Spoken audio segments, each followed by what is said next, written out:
Hello, everybody. My name is Gilda Ross, and I coordinate the GPS Parent Series. I'm here with my colleague, Dr. Azur Phil, and we are so happy to have the students in the room, and I see people from the Prevention Leadership Team, and I see community members, and I'm so glad that you're here. And those of you that are listening at home couldn't be more delighted. We have an ask of everyone that's here, and that is to please share this free resource. If your neighbor, if your friend, if your cousin, if your sister has a child, or if they don't have any children, we welcome everybody to the free GPS Parent Series. It's our 30th year, and we couldn't be more prouder of what we have presented for you this year. So take a look at go online and look at gpsparentseries.org, find the programs that speak to you, and share. I see some board members from GPS that are also here in the audience. I see colleagues who have made a tremendous, been a help to us to share the resource, and that's really what this is all about. The challenges and the opportunities of raising families today, strong families to help children thrive. So upcoming, just very quickly, we've got some great programs. Next week, we'll be talking about mental health and the brain, and then we'll be talking about school anxiety the following week, and then we will be talking with two experts about challenging emotions. Then we go into a program on Dream School. So there's lots on the website. Check it out. Listen in noon or 7, 4 different languages. And again, please share. I'm so excited to be here with my colleague, and she will tell you about the partnership that we have, an academic partnership that we have with the College of DuPage. And we couldn't be more pleased about that. Thank you, Gilda. I am Azur Thill. I am the faculty liaison between College of DuPage and the GPS Parent Series. I've actually been attending GPS events since my now 21-year-old daughter was in elementary school, because as a developmental psychologist, I recognize the caliber of talent that GPS is able to bring to the community. And so when I started teaching here at College of DuPage, I was so excited to be able to incorporate that into the psychology department and college-wide. And so I'm very pleased to be here and be a part of this event so that we can share some outstanding experts in parenting and in education and even neuroscience. And so we are pleased to see so many faces in the audience today. Soon we will be joined by the College of DuPage President, Dr. Siddiqui. So we're very pleased that the President will be able to join us today as well. I'm going to turn it over now to Adam Faulkner, and so he can introduce himself, and we'll get started here shortly. I just want to make mention that one of our strongest supporters, advocates for the Glenbard Parent Series, the GPS Now GPS Parent Series, is the DuPage County Health Department. Thank you, Jordan. Thank you, Adam. Take it away. Of course. Yeah, so welcome everybody. I am Adam Faulkner. I'm the Executive Director of the DuPage County Health Department, and I am a College of DuPage alumni. So it's really a pleasure to be here with you today. I'd like to begin by recognizing the partnership between the Glenbard Parent Series, thank you, and our Prevention Leadership Team. They continue to work to support families and youth across DuPage in very meaningful ways. And today, we're truly honored to welcome Cathy Adams, a licensed clinical social worker and award-winning author, an educator, and the co-host of the Zen Pop Parenting podcast. Cathy's insights on parenting and self-awareness have been featured in Parents, Newsweek, the Wall Street Journal, the Chicago Tribune. She's also the author of Zen Parenting and Restoring Our Girls, both highly regarded for their compassion and wisdom. And joining her this afternoon is Dr. John Duffy, a renowned clinical psychologist, also a best-selling author and nationally recognized expert on parenting and relationships. Dr. Duffy's books, The Available Parent, Parenting the New Teen in the Age of Anxiety, and Rescuing Our Sons, have guided countless families, and his expertise has been frequently featured on Today, on NPR, and WGN TV. So we're really grateful to have both Cathy and Dr. Duffy with us today. Thank them for sharing their experience and insight to help us strengthen the health and well-being of the families in our community. So thank you so much for being here. It really means a lot. I'll turn it over to Dr. Duffy. Okay, so thank you. Thank you so much, all of you. Thank you very much. And on behalf of Cathy and myself, we so appreciate the Glenbard Parent Series and all it does for our communities. I will admit to you that I have personally been looking forward to sitting down and tapping Cathy's brain. I am a psychologist. I work with young women all the time. It is a wildly chaotic time in their lives, forever changing. And So let's get the most we can out of this hour. And it's going to be a selfish one for me. If I come out taking notes, just forgive me, okay? And the first thing I want to start with, Cathy, is just, why this book? Why now? What is going on with our girls and anxiety and what's happening culturally for them? Just a nice, simple icebreaker. question. Yeah. Well, and I will start by saying I'm so glad John's here. John is a good friend of mine. We work together as much as we can. And I will also be making sure that he answers some questions about things when it comes to our boys and our men. And we're going to have the most collaborative, conversation we can have here so everybody can hear just about teens and young adults overall. Okay. But just to answer the question about anxiety with girls, it's funny because this book came out a year ago and already so much has changed. I still think that what is written in it is very relevant, but the thing that I would say about the world today and what girls are experiencing is they have such a heightened sense of awareness that it inevitably means they're anxious. There is, I will just a few things just in the last couple of days. I was talking to a young woman, she's in her early 20s, and she said, I'm having one of the best years of my life. I got a new job. She has a new apartment. And she goes, but I have no sense of relief. I feel so overwhelmed. So of course, I'm like overwhelmed by the world, what I'm supposed to do next, when the other shoe's gonna drop. And now, again, I can tell you a bunch of things that maybe are going on individually in her life, things with friends or, things with her parents, but there's just this big bubble of what's happening and what should I be paying attention to and what's true. And then one of my daughters, my oldest daughter is here, but my middle daughter said to me, I asked her this question, we were having lunch the other day, and she's like, well, she's studying political science at Iowa. And she's like, and every time I tell people that, they say, why bother? Why are you going in that direction? Why do you want to be with those people? What job could you possibly get? You're never going to be able to buy a house. Where do you think you're going to live? She's a junior in college. She hasn't even begun. And so can you kind of see the big film that is over? I could sit here and talk to you about their mental health and their social media and relationship with their parents and the pressure of the academic success, which is a really big one because it kind of feeds all the other pieces. But I just want to give everyone the understanding, and I'm going to ask John to kind of give his experience with this too, of that all that pressure you feel as an adult in society about what you should be doing or where you should show up or what's true or what's right or what's okay, they're feeling it too, but with less information, less tools, less knowledge about who they should trust. And also they still have to do their lives. Like right now I am living in a house and I am married to somebody and I have a job and all those things. They haven't even begun. And like that story I told you about my daughter, people are telling them they can't do it. So that's just a really big, I know it sounds really depressing. We are going to tell you so many optimistic things. One thing that John and I do very well is we love teens and young adults. We just love kids. And we have so much optimism and compassion, and they are amazing and resilient. And we are going to give you all that too.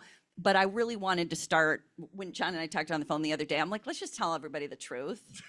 Like, let's not be like, well, if we say, let's just say the heaviness that our kids are feeling right now. So John, will you elaborate on that as well? If I can provide even a little more context for that. Again, to Cathy's point, this gets brighter before it gets darker. Yeah. So hang around for the sunrise. But these kids are also trying to go through the normal developmental patterns of adolescence. And a big part of that is like, I am kind of egocentric. I'm thinking about myself. I'm trying to identify who I am, separate and apart from my parents and my teachers and everybody else. Meanwhile, because I have access to all the things, I can feel for what's happening across the globe in DC, not to get at all political, but just like I feel all the things.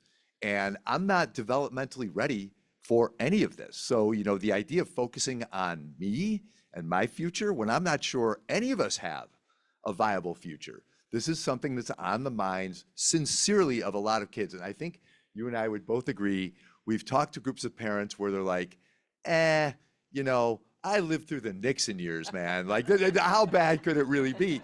But this feels different. And part of it is just access to all the things, and not just occasional, not just 10 o'clock news access, but all day long, between classes, during classes, while doing homework, in bed in the middle of the night where the screen is the only thing illuminated.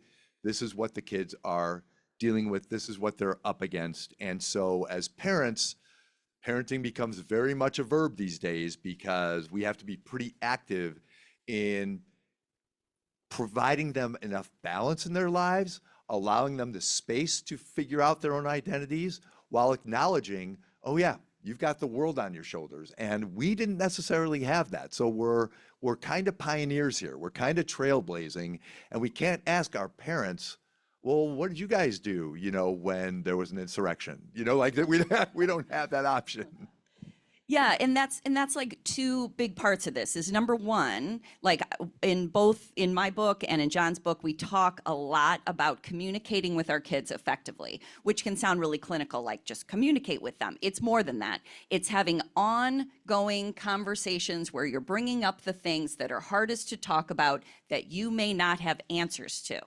Okay, so a lot of conversations are not about saying to our kids, oh, this worries you? Let me tell you what's going to happen. Oh, this is concerning to you? Here's what you should do. The truth is, you may not know, and that's okay. I don't think parents have ever really known for sure, regardless of the generation. We've just kind of thought that we should say something and have an absolute, you know, matter of fact, which then our kids have to figure out and unlearn later. That's a whole nother thing. But, you know, basically what we want to make sure is that our kids can talk to us and have an ongoing conversation and ask questions. And then here's my big ask for parents. I have a few, but that we are willing to maybe do some investigation ourselves, not necessarily about every detail of the world or other countries or political, but what are our values? What do we believe in? We might not be able to say, here, you know, I know everything about this country, or I know everything about what you should do in the world, or where you're going to get paid, or where you should live. But here's what, as a family, I'm hoping I can instill. You know, I can offer you these values. Here's what's important. Like you know, I'll just speak personally. One thing that was very important to my husband and I is that we talked to the girls a lot about their emotional well-being and about relationships. And I don't just mean sexuality or, you know, romantic relationships. I mean friendships. I mean teachers. I mean keeping connections with adults that can mentor you and that are meaningful in your, you know, can be meaningful in your life over time. You know, that was something. Now, other things were important, you know, school, education, you know, showing up for work, having jobs, that kind of thing. But what was the core?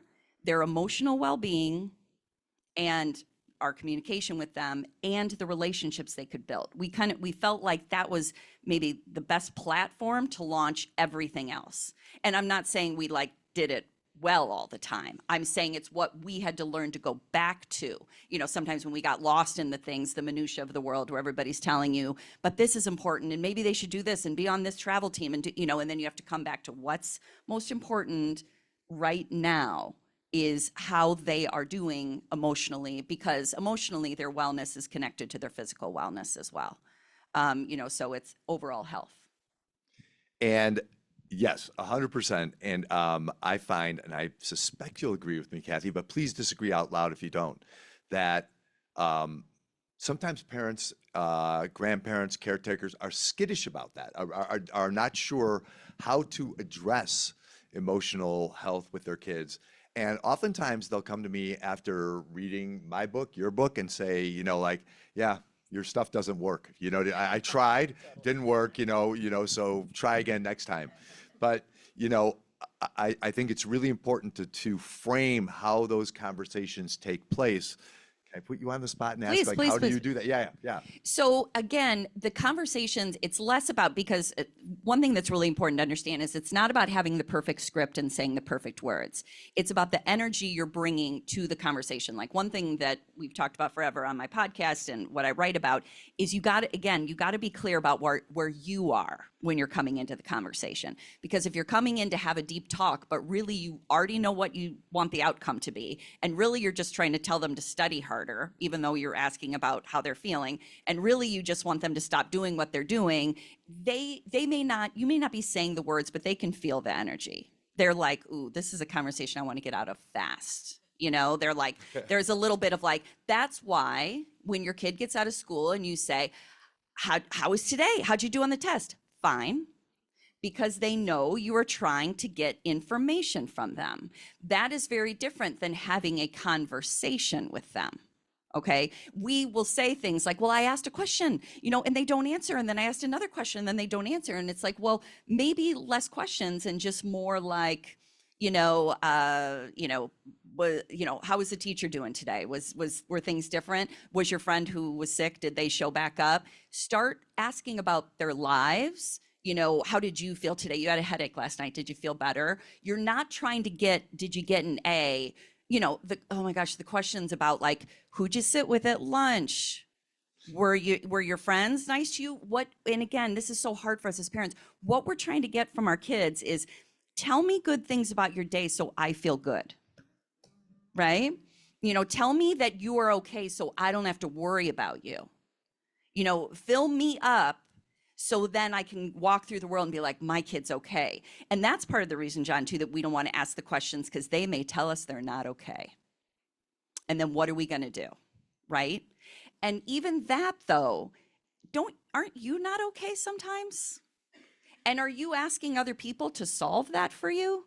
Or are you just wanting to be able to talk about it and normalize it? Like the amount of times I've said to my daughters or kids I'm working with or my own college students, you know, they tell me a story about, you know, I'm really struggling here, or this happened, or someone wasn't nice to me, or I did fail a test, or I'm really scared about my next steps. And just to say, oh, I get that. I'm not solving anything. I'm not answering it for them, but I'm normalizing it. Like I used to work with fifth grade girls. Well, I still do this sometimes, teach sex ed for fifth grade girls. You can imagine, right? It's a conversation. And then I teach them in eighth grade, the same girls, 3 years later, totally different conversation. But in fifth grade, a lot of what I start with, before I even start talking about sex education and the mechanics, is about reminding them that the voice that they have in their head, that they hear, that is mean. First of all, even saying that to them, do you have a voice in your head that's kind of mean to you sometimes? And they're looking around at other people like, oh, other people have that? And my goal in that, it's twofold. It's obviously their own mental wellness, like telling them that's just part of being a human being. I have it too, and we don't have to listen to it. It's not always telling us the truth. And also normalizing your kids, those of you who have kids who are here, and this is true about us too, they just don't think and again, that word normal doesn't capture it. What do we use instead? Typical? Yeah, typical, any kid. You know, in a way, it's kind of like any child, whether they are typical, neurotypical, depressed, anxious, it doesn't really matter. These conversations don't vary that wildly, right? I mean, it's kind of like with any child, you want them to feel free to talk to you, and you want to let them know, oh yeah, I've been through things too. And I think this is part of the problem for parents. Sorry to hijack this, but is that, we want to present to our kids. We think there's a power of suggestion, right? We think like, if I tell them I smoked weed in 11th grade, I'm giving tacit permission and they are going to shoot heroin under the Kennedy, you know what I mean? Like we go way off the rails, right? Instead of saying,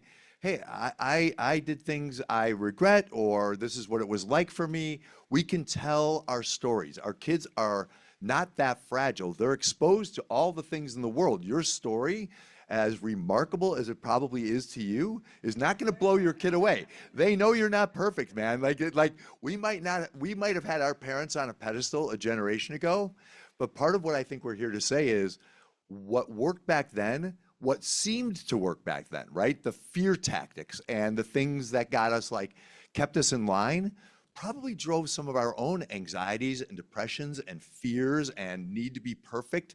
And now I think we're pressing for no, let your kids have the leeway to be who they are and be a conduit for that. Be present and open and available to hearing all the things that they have to say, even if they're not the things you want to hear. This is where I think parents really have to steel themselves from telling their kids, no, no, no, everything's fine, everything's great, you're beautiful, you're awesome, and your friends are idiots if they don't want to hang out with you all the time. But if you can scroll that back and say, oh, honey, that sucks, I'm really sorry. Like Cathy's saying, that might be all you need. Because that's really all they need to hear, is that you're okay, you can handle it. You know, so many, kids that I talk to, regardless of gender, a lot of reasons that one of the main reasons they don't tell you things as a parent is because they don't think you can handle it. They think you're going to have a harder time with it than they are. So they're protecting you. My husband and I just did this thing this summer where we worked with dads and daughters. And there was one of the men pulled me aside and really wanted to talk about the experience with his daughter. And I had to say, because I had already spoken with her, and without giving away anything she had told me or, betraying any confidence, I said, she is protecting you. And he was furious with me. And I said, the reason she's doing that is because she loves you and she knows what you want. She knows what success you want. That's the thing we were doing this summer. It was like a camp. And she knew he wanted her to ride the horse and go on the whitewater rafting and do all those things. And she didn't want to. And she had all these fears and anxiety. And he's like, why is she not talking to me? And why is she anxious? And why is she not talking to other girls? And she just wants to be what you want her to be. But that's what's making her close in on herself. And so then, if you have any kind of struggle, a real mental health crisis or a crisis in a relationship or a crisis at school where you fail and your kids know what you want from them, but it's not happening, you're the last person they want to tell. And that's so hard as a therapist to say to parents because they're like, but they know I love them. It's not about love. It's about judgment and communication and about trust, and that you're, my daughter who's here, a story I tell all the time is that when she was young, she struggled telling me things because she said my face changed. And part of me wanted to be, and she was like 8. How old were you? 8? Something like that. I'd be like, but it doesn't change. I'm a therapist. Look at all these good things I do. But what I had to do was trust what she was telling me. And we had to figure out a new way. So when she struggled, and she, first child obviously wants to, make sure that she shows up in the right ways and does the right things. And so when she would struggle, she would write to me instead in a notebook and give it to me so I could read it first. So then I didn't have a change in my face. And by the time that we talked, it had already been kind of integrated. So I could talk about it without the big, and the reason why this is important to understand is that we want our kids to talk to us, but then when they talk to us, sometimes we say things like, why did you do that? Why wouldn't you say that? What did you say back to them? Well, were you difficult? What did you study though? I mean, your teacher wouldn't have said that to you if you hadn't done something wrong. Versus listening. You can be curious and ask questions, but your job is to have their back. So they come to you and you say, well, what happened? You don't have to, if they say, well, I yelled at the teacher, you don't have to say, well, good job. You say, well, it sounds like that didn't work for you that time, and just to kind of close this thought is really this shift, because John and I write now a lot about teens and young adults, there is a shift in parenting that we have to do where we are no longer telling them what to do, driving them everywhere, showing up with them for everything. But we have to change our relationship with them where we become more of a helper and a supporter and a cheerleader and a curious participant in their lives. Instead of, I have so many women that I'm working with right now whose kids are going away to college and they keep saying, I don't think I told them everything yet. I don't think I shared everything with them. I'm like, you have been teaching them every day of their lives by the way you live. They have been watching you and listening to you. And it's not just about, I need to teach you this lesson. You have been teaching them every moment.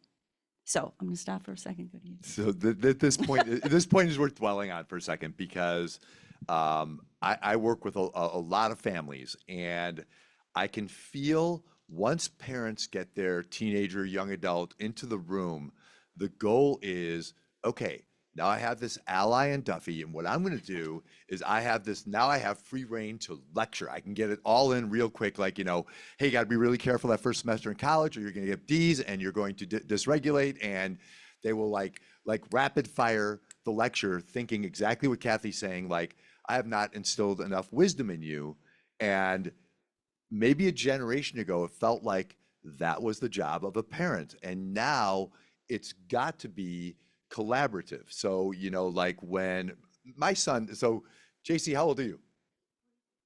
JC's 22, my son is 30. And at some point you think like, okay, I can close the book on that. Like, it's successful. Well, it's done. I'm done, and I get my parent certificate. But it's a life sentence. Like George, my son, will still call me at 30 years old. He has a wife, and he will ask me like, let's talk about this. I'm not sure where to go with this. So we're not just buying the moment now and the connection now and the collaboration now.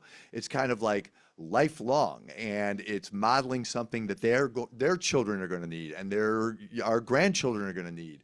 So this is maybe one of the larger points we're going to talk about today is the paradigm for parenting is shifting. So Cathy and I wrote 2 different books here, but I would imagine there are several chapters that overlap. I know there are. Yeah. Well, and we need to understand that, like John said before, it made me laugh when he's like, the parenting before, maybe it kept you on the straight and narrow. And I know, because I know John, that it did with him, because he was very straight. Oh, I was and narrow. scared. I was scared of Yeah, that. and I did not. Okay, so I did hear the same things, and I was a good kid, and I did well in school and all that. But what I figured out was how to do it without people finding out, right? So I ask my college students every semester, because we always talk about parenting styles. I teach social work classes. So we talk about parenting styles, and I'll say, how many of you had maybe a more of an authoritarian household, when there was a lot of fear and a lot of, if you do that, this will happen. And a lot of them do. And so I'll say, now, did that keep you from doing things, or did that help you figure out how to hide things? All of them raise their hand. I mean, laughing. But that's the thing, is we think laying down the law is going to teach our kids to not do something. But what it really teaches them is they can't come to you if they struggle with it, and they're going to figure out how to get around you. Okay, so now that happens with children no matter what. There's going to be times, regardless of age, where they need to spread their wings, rebel a little bit. There's a lot of normal child development in that. But again, going back to that basis of what do you really want with your kids, I'm going to reiterate what John just said. Developing a relationship that grows and changes over time. When they're little, the kind of relationship they need with you is very different. They need to feel protected and safe, and with you, they do need a lot of guidance. Here's what I do. Here's how I, what I bring to school. I'll order your supplies, that kind of thing. But as they get older, we have to be willing to make some shifts and not push them into things. Here's one big mistake parents make, is they'll say the world is difficult, so I'm going to make the world difficult for my kid to teach them. You don't need to play act difficulty. They are experiencing it every day at school, with peers, with teachers, with coaches, with their team. You get to be a safe space for them. Now, that doesn't mean they're always going to tell you everything. It just means you don't have to show them how difficult the world is with your behavior. You get to be the one at home who says, wow, the world is difficult. You can come talk to me. And so how do we do that over their lifetime? That changes. And I think that's part of the reason, I won't speak for John, but we like talking about teens and young adults, is I love this stage. Yeah. You love it. It's the best. It's the best. I love these people. Me too. I love these people. And I love, because I get to have more conversation, and I get to be more rational with them, and they have so much of their own wisdom. That's the other thing about being curious. I don't have to have a lot of answers, because they already have some pretty amazing thoughts and answers about what they want to do. Now, I have enough life wisdom to know that sometimes they say they're going to do something, and there's part of me that's like, that may not work out. But but that doesn't mean don't go do it. That doesn't mean don't go have the experience. And I'm just going to say, I'm here. Go give it a go. And I could be wrong. Humility. Have some humility. There are so many things that I think something's going to go a certain way, and it doesn't, and they have this amazing experience and they love it. And I'm like, wow, I'm glad I didn't put my 2 cents in there because I could have kept that from happening. So there is all these, like, as parents who are listening, and as teachers and therapists and educators, whatever your experience is, to really think about, we get to be more like peers to our older kids. Yes, we're still their parent. We have responsibilities and doctor's appointments and that kind of stuff. But we really get to, the more we allow them to take initiative on things or appreciate things or go their own way, that's how they build their sense of self. If they're doing things to please us, or because we said major in business, and we said go to this school, and we said live in this dorm, and we said don't talk to that person, and you definitely need to continue swimming, there is no sense of self being developed. They are just doing what you're telling them to do. And here's a big thing, because it worked for you. That's your story. That's not their story. Now you can say, here's what worked for me. I tell my daughters, they probably know my whole high school experience by now. I'm always like, well, here's what I did. But not with the intention that they do it, more just so they get to know me. I want to have a relationship with my kids. Here's who I am. Here's what's happened. Here's the choices I made. I travel a little. I travel around the United States. I appreciate that. My daughter wants to see the whole world, and I'm like, go do it. She's already been to more countries than I've even thought about, And sure, am I sometimes like, yikes, I don't know where you are now, and please text me? Yes, but that's my job as a parent, to manage that anxiety and see the bigger picture about what she gets to experience. And that's kind of the beauty of the whole parenting thing, right? I mean, you think about, like, what do we, when our kids are little, before we're reaching these grave dangers of adolescence, we think about, like, what do we want for our kids? We want them to be worldly. We want them to be kind. We want, and sometimes as they approach the teenage years, and I'll hear this from kids a lot, and I bet you do too, Cathy, is, like, my parents are no longer like that. They're policing me. They're trying to kind of really hunker down and get me to this one goal that they have in mind. And our definition of success has become like this little narrow strata. So if I show an interest in, like, I kind of like DJing, I like Minecraft, I like Pinterest, whatever it is, parents you can hear them start to panic, right? Because it's like, oh, there's no bumper sticker for the car for that. Like, I don't know how to integrate that, and make that part of our lives.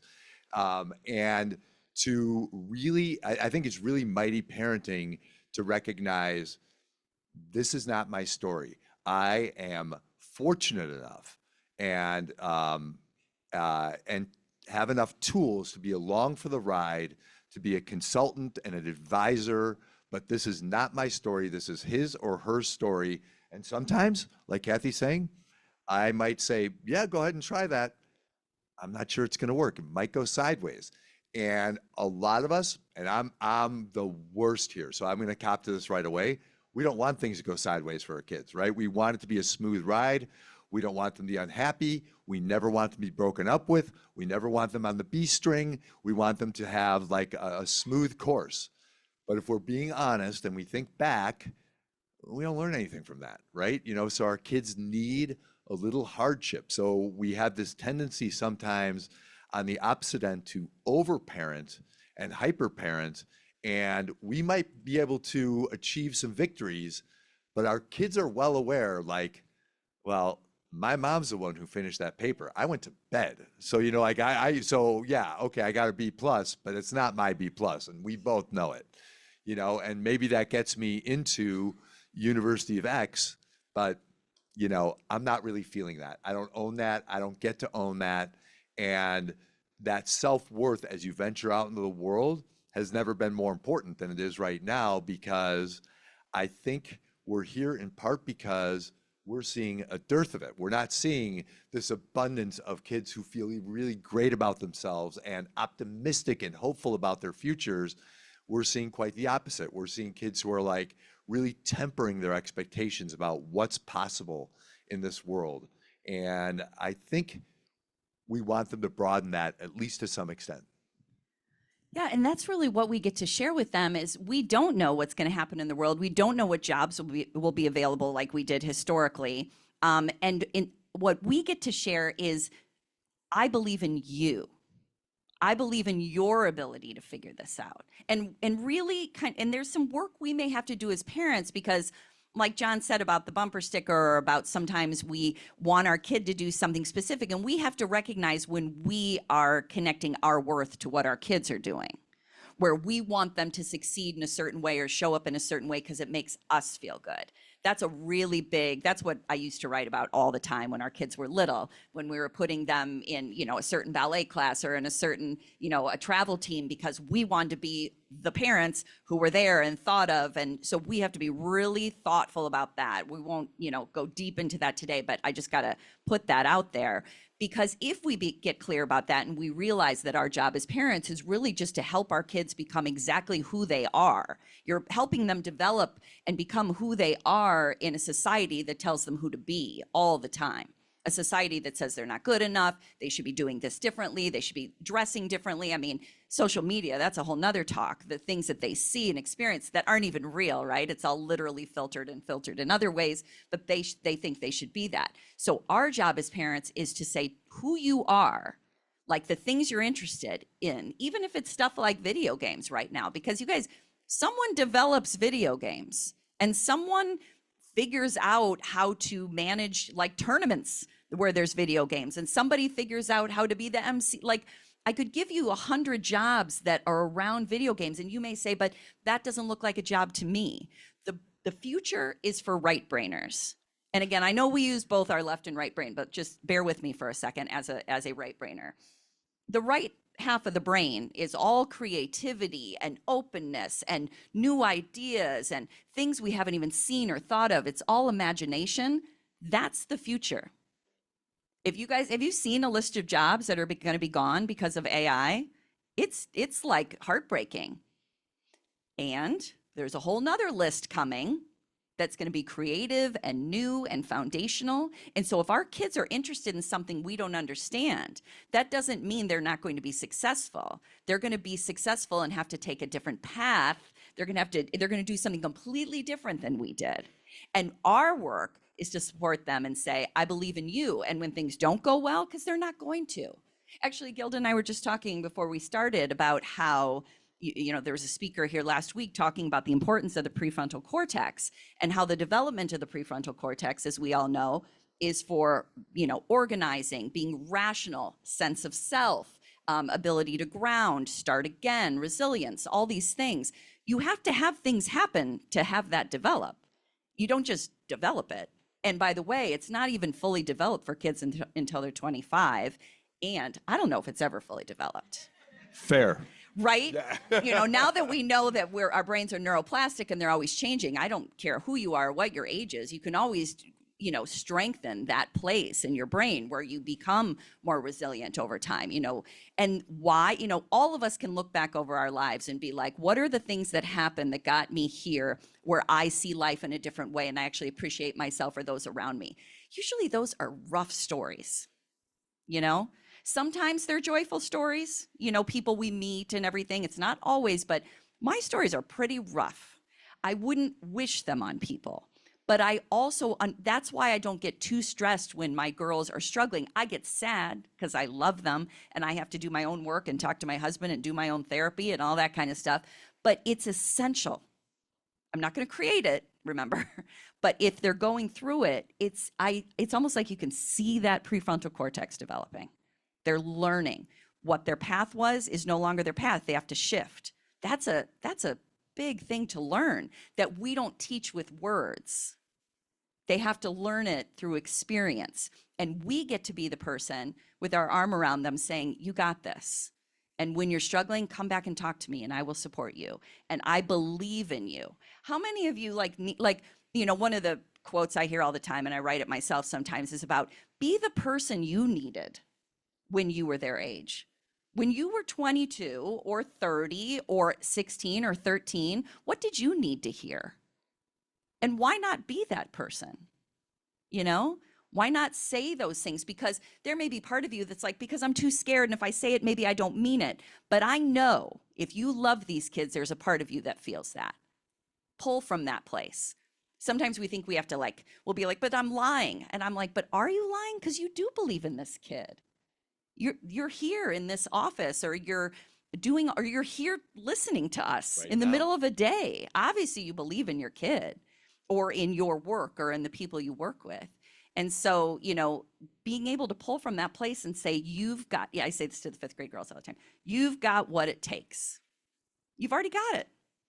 And I mean that, because of course they do. Now, will they choose to pull from those places? I don't know. But they've already got it. They've got everything they need.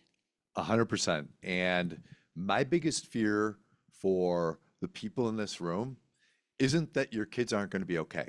Like, to Kathy's point, we don't know what their future looks like. They don't know, but you can feel that there's this groundswell of preparation for what's next, right? They're learning new technologies. They recognize, okay, this is going to be part of our world. This AI thing, it's not going away. We're going to have to integrate that into our worlds.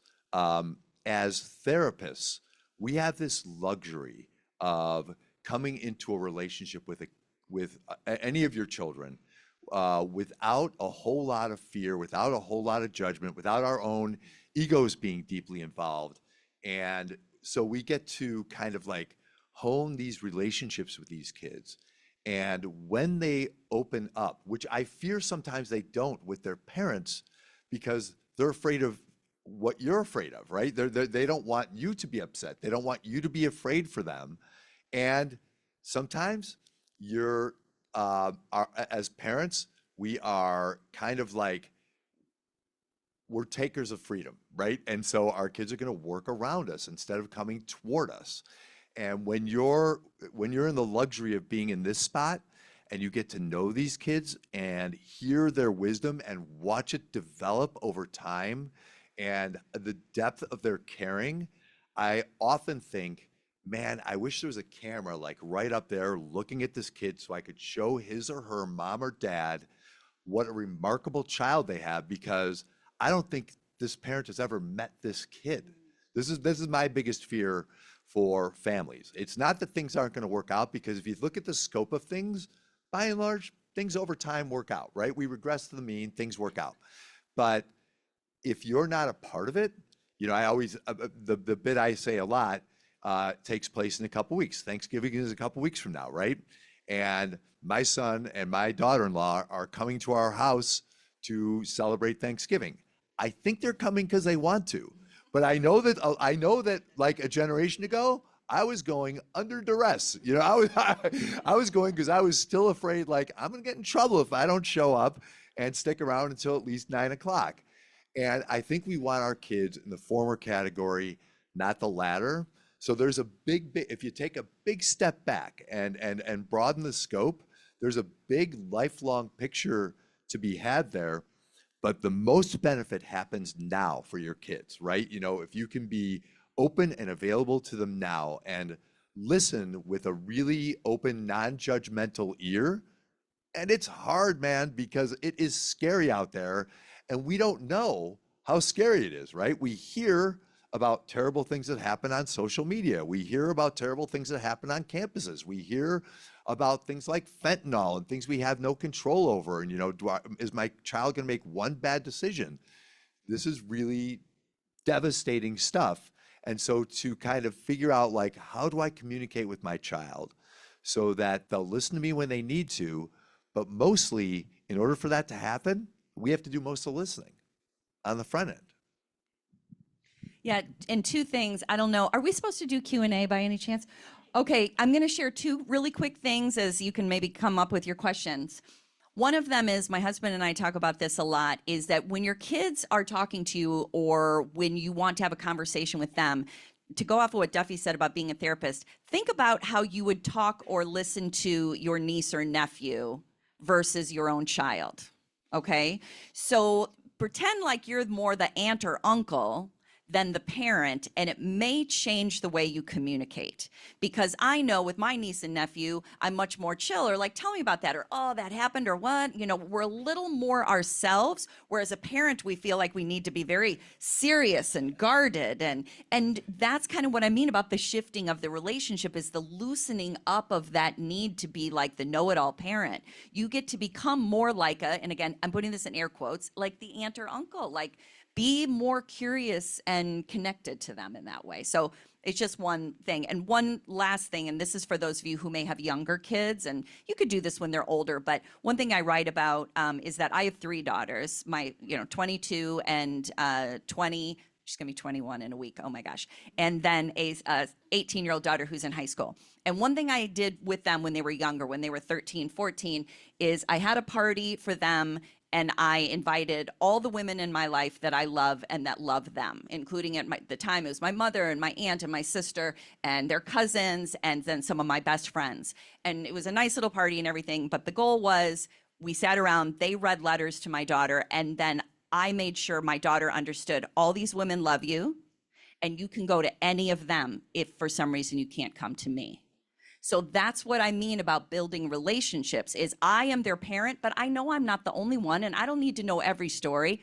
I don't need to know every story. You don't have to tell me every story. I'm here for it, but I don't feel that need to be like, you need to tell me everything.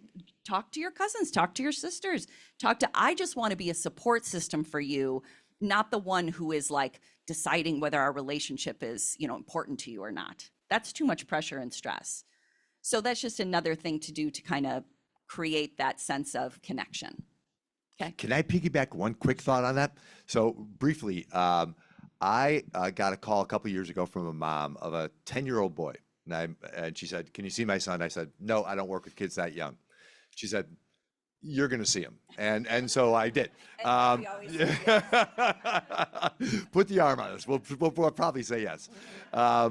And I was like, "Why do you want me to do this?" And she said, "Because when something happens, he's got somebody that he knows, that he trusts, that he can go to." And I've done this with a couple of now young women as well, like 10, 11, 12.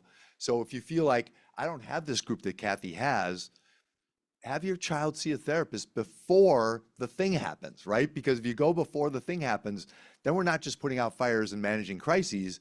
We're actually developing relationships that they can use as tools throughout. Anyway, just a thought. Amber Quirk, Regional Superintendent of DuPage County. Yes, hi, Oh my thank goodness. you. Well, I heard so much in a quick amount of time that I think I'm going to be able to apply to my three teenage daughters. So thank you. I was wondering, what's the most common question that you get from parents? Most common question. I think it's sometimes more of a statement, which is, my kid doesn't tell me anything. So I think the question in there is, how do I get them to talk to me, which I think we've kind of, discussed a little bit. And again, it's all individual. Like especially girls are having so many different things going on right now with social media and body image and their eating disorders and everything. I get lots of questions, but the general one is, my kid doesn't talk to me. So my, answer to that question is usually about, now is the day when you're going to build a different relationship. Not, here's the probing things you can say to your child it's not about them.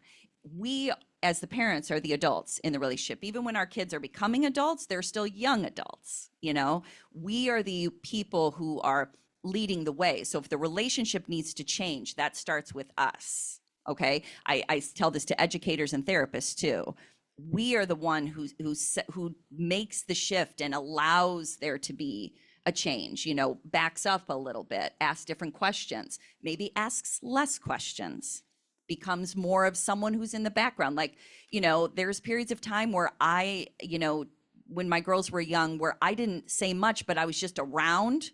They'd come home, and maybe many of you feel this way, where, your kids come home and you're just going to be in the kitchen, and then you're going to be sitting in the family room, and then you're going to be around. So if something does come up or they say something, you can be like, "Oh, what's that?" You can continue that conversation. So I would agree. That's the most common question I'm asked. It's often piggybacked by when they do say something, they talk about how unhappy they are, how miserable they are. Everybody blew me off at school today. I don't feel good about the way I look. Some of the things that just break our hearts as parents. And I think our natural inclination is to negate that, right? Is to tell them, no, that's not what I see, But But the most useful thing to do, super difficult, like this is threading a very difficult needle, is to acknowledge like, it's got to suck to feel that way. Let me know if I can do anything to be helpful. And then to be around. Like Cathy's saying, presence more than words. Sometimes, you know, if you have a teenager that is not speaking to you, you don't have to speak to them. Yeah, and I worked a while ago with a mom who, she said, I'm failing as a parent. Our hour-long family meeting that I'm trying to arrange every week isn't happening. Nobody's even coming to the table. And I'm like, oh, that's never going to happen. No, let's bring it down to 2 or 3 minutes, or skip the family meeting and just be around. Just be around, be a presence.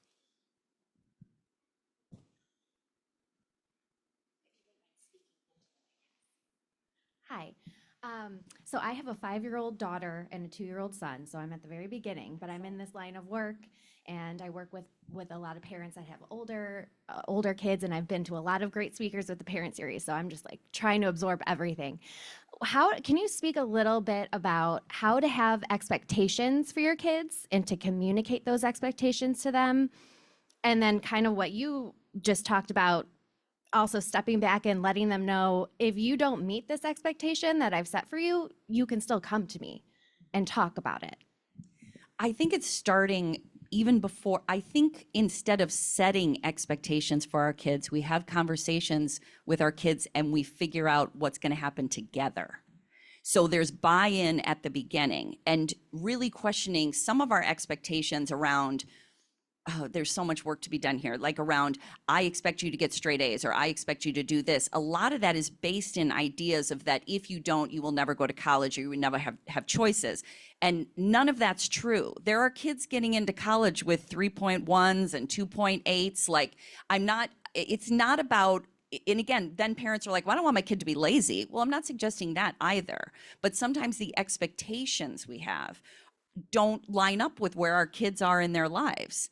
And having them tell us all the things that are important to them, so we see why, we're so simple to say, it's so simple for us to say, you came home and you didn't study. You're not studying enough. I didn't see you study. I didn't see you getting that done. Well, maybe they came home and like laid on their bed for 10 minutes because they had just been doing socializing for the last 8 or 9 hours, being called on in class by teachers, being humiliated when they tripped down the hall, not doing well when they were in basketball practice. They need to just sit there for a second and understanding their world, and then saying within, and wanting to see friends and wanting to do, have their own hobbies, and then saying what will our expectations be? Like, for example, if it's that, well, I want you to at least get a B, okay.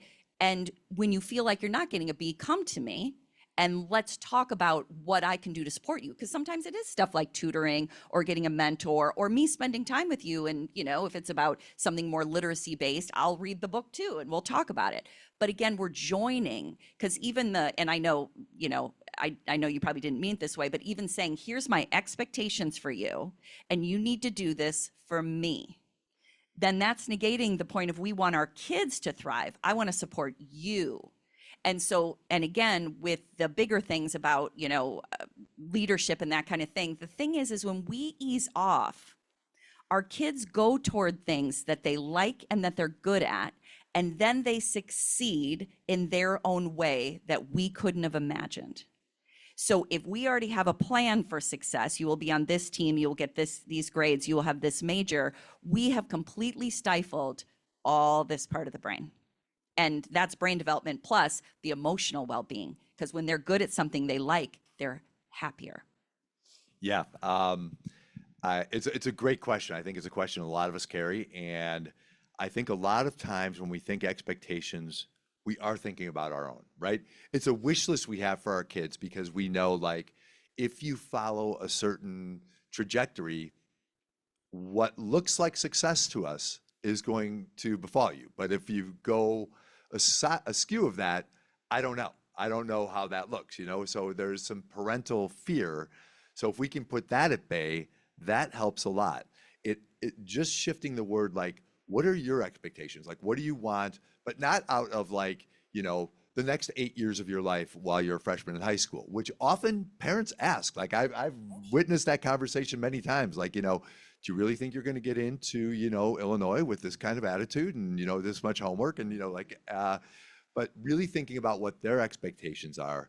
One of the most powerful moments I ever witnessed in my therapy room, it was a father and his 16, maybe 17-year-old son at the time.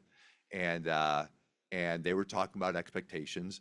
And his son said, I want to do well in school. I also want to be an artist. I want to be, and he was a graffiti artist. And his dad said, okay, I don't know anything about that, but be the best one you can be. If that's what you're going to do, be great at it.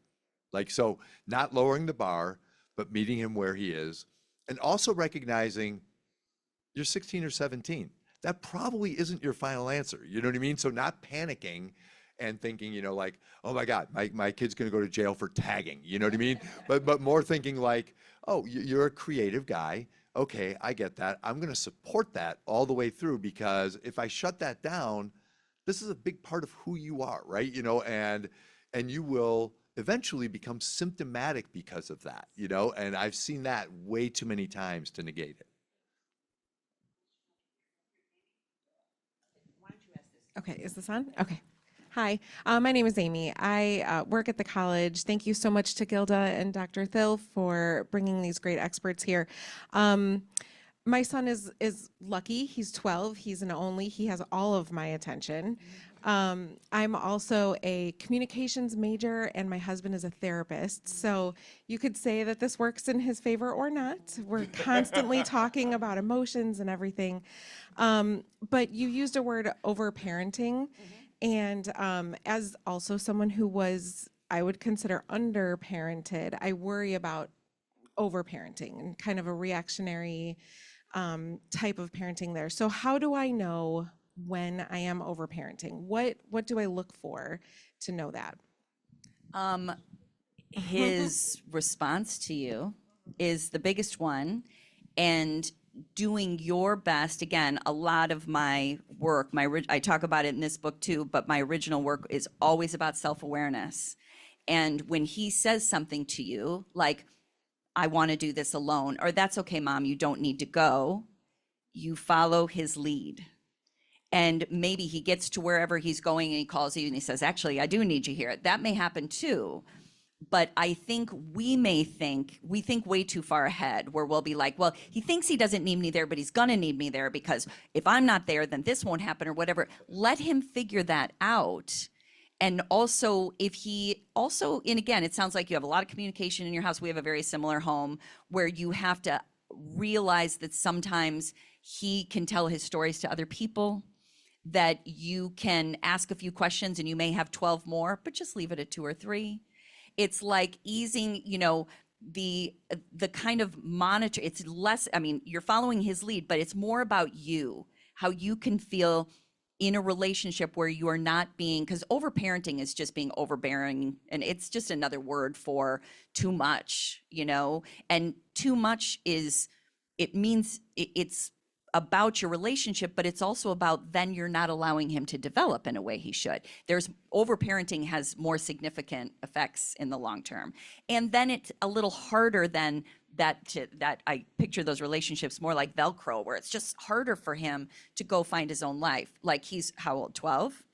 So the time is here. And it's not about he's going to be gone. It's about he's going to be going to you and going out, and going to you and going further out, and going to you and staying closer because something happened that was scary. And that it's not that different than child development of, when they're 3 years old, and it's separation individuation when they're 3, and they do the same thing around 10, 11, 12, 13. And so he's going, he's coming back and he needs to see you there, but he needs to go out and do it himself. So I'm giving you a very clinical explanation, but it's really about, if you realize you're just pushing too much. There's no clinical diagnosis for overparenting, but where he's answered his questions and he wants to do his thing, and you keep pushing and you just stop and say, and you don't say things like, well, if you don't want to talk to me anymore, where we make them feel guilty about wanting to just have some separation, because what we want them to trust is that we love them enough, that we love them in a way where we just want them to be freer. up here. You know, in the world, they're not that free when they're young. They're so many structures and so much rigidity, but you want him to not feel like he has to make you happy. Okay? I love that. Yeah. I think with all the different types of parenting, right, in the last few years, if you think about like your parents, would anybody's parents have come to this, any event, anything like this ever? So this stuff is new, right? Parenting as a verb is a relatively new thing. And so we think like, oh, we need to engage in this because I think everybody else is doing that. And where I think the sweet spot is in parenting is in recognizing the active part of parenting, of the practical elements of it, you know, homework and extracurriculars and let's not do these drugs and let's stay away from these people. This should be the tiniest fraction of your communication and connection with your kids. The vast majority should be the good part, should be what Cathy and her daughters do, like connecting, enjoying each other, enjoying some of the same media, enjoying Taylor Swift, having a great time together. And, you know, and then when you need your child's ear on those rare occasions, and those won't be all that frequent, you'll have it. You're far more likely to have it than if you didn't have that deposit in that bank account with your child, right? So we think like, I gotta be an active parent because we hear about helicopter and lawnmower and available and all this other stuff, like, you know, these things you have to do as a parent. But really, my bias is do way less, connect way more, and then parenting becomes less of a chore and less of a thing where, you know, I got to read another book and go to another thing to figure out about how to do the right thing. You know, like if you're connected, you're in pretty good stead there. And like to add to that, that's so great, John. I love that. And that when you pick up your kid from school, instead of asking them about their day, tell them what you did. Do you know what I did today? I got this done. I got this done. I saw this person. I am beat. I am done. And you don't even have to say, now tell me about your day. Usually you finish and they'll have questions for you. And then they'll tell you without you having to be like, how was your day? How was your day? Like instead of the parent, you know, in that mindset, be another human being in the car with them who's sharing your life. And again, just because as a therapist, I always have to say that you don't share all your challenges and worries and pain with them. That is not, they're your child and we don't want to, but you can share challenges or things you've overcome or things you're excited about. Like be proud, you know, of the things you've done and share that. Like that both of my parents have since passed away, but sometimes I heard things about my parents or read articles like after they died about things that they did that were amazing. And I'm like, why didn't you tell me this? Why didn't I know this about you, that you won this award and that people, I knew some of these things, but they like stayed parents instead of people, you know? And kids do connect to family and history. And I think a lot of us think like, no, there's so many influences in their lives that we are getting watered down. Our influence is getting watered down by social media and all sorts of other things. But if you start telling your story to your kid, watch them drop everything to hear what you have to say, especially if you're talking about like your teenage years. They want to know that. They're curious about what life was like for you. You know, recently we heard someone talk about how if we don't make adulthood enjoyable, why would these young people ever want to become adults? So I love what you said. You've just had amazing information. I think we could stay all day. Any final words from the two of you? Well, I have a question. Are we talking tonight as well? Yes. Thank you for that Yes, plug. yes. You are. You will We are not done. That is so true. Live at 7 p.m. virtual. Link at gpsparentseries.org. Thank you. Final words? Just I'll say thank you for being here. Thank you for showing up in the middle of the day and listening to us. Literally, as you said, John and I could do this for hours and hours and hours. We love this work, but more, we just love your kids and people and our kids and relationships. And this is where it all begins. All these issues in the world that we're dealing with. Can you imagine if some people had some better relationships with their parents? You know what I mean? Like this is the ground floor of everything. And so sometimes when I want to solve things, I'm like, well, let me focus on something I can focus on, and that's helping families stay connected and helping us help each other and go out there and do good things in the world. And just to piggyback a little bit on that, drop the parenting veil the vast majority of the time. Be a person who just connects with your child.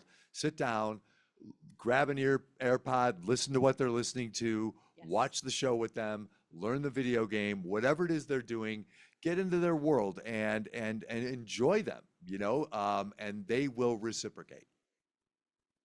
Thank you. Thank you, thank you, thank you, thank you, thank you, everyone.